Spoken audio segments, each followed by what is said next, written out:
বিনা মশলায় কম তেলে আমি সামান্য কিছু উপকরণ দিয়ে আজকে আমি লাউয়ের ঝোল তৈরি করব। তার জন্য কড়াইতে সর্ষের তেল দিয়ে দিয়েছি। এবার ডালের বড়ি, বিউলির ডালের বড়িটাকে আমি ভেজে নিচ্ছি। ডালের বড়িগুলো ভাজা হয়ে গেছে, এবার তুলে নিলাম। ওই তেলে একটা শুকনো লঙ্কা আর কালো জিরে ফোড়ন দিলাম। একটু ভেজে নিয়ে ফোড়নটা এরকম ডুমো ডুমো করে আমি লাউ কেটে রেখেছি, এই লাউটাকে দিয়ে দিচ্ছি।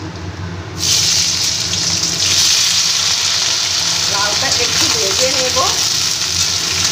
একটু হলুদের গুঁড়ো দিয়ে দিলাম আর স্বাদ মতো নুন দিয়ে দিচ্ছি। লাউটাকে নুন হলুদ দিয়ে ভালো করে ভেজে নেব। 3টে চেরা কাঁচা লঙ্কা দিয়ে দিচ্ছি। আমি আর কোনো মশলা দেব না, লাউটাকে একটু ভালো করে ভেজে নেব তেলের মধ্যে। লাউটাকে ভালো করে ভাজা হয়ে গেছে, এবার সামান্য আমি জল দিয়ে দেব।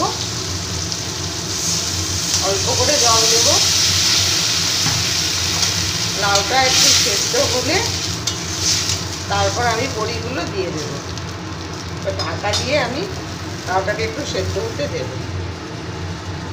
লাউটা সেদ্ধ হয়ে গেছে, এবার আমি ভেজে রাখা বড়িটা দিয়ে দিচ্ছি। আর 1 চামচ চিনি দিয়ে দিলাম। নিরামিষ তরকারিতে একটু মিষ্টি মিষ্টি হলে ভালো লাগে।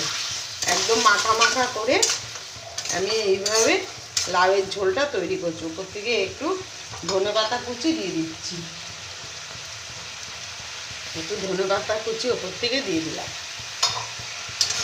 তৈরি হয়ে গেছে আমার লাউয়ের ঝোল বিউলির ডালের বড়ি দিয়ে। এইভাবে তোমরা একবার রেসিপিটা করে দেখো, তোমাদের খুবই ভালো লাগবে গরম ভাতের সাথে খেতে। লাউয়ের ঝোল সবসময় তেল মশলা দিয়ে তো আমরা অনেক কিছুই করি, কিন্তু একদম কম মশলায় কম তেলে আমি এই রেসিপিটা করলাম। হয়ে গেছে আমার লাউয়ের ঝোল। রেসিপিটা ভালো লেগে থাকলে লাইক, কমেন্ট ও শেয়ার করে দিও আর সাবস্ক্রাইব করে দিও ইউটিউব চ্যানেলটিকে। খুব সহজ ও সরল একটি রেসিপি।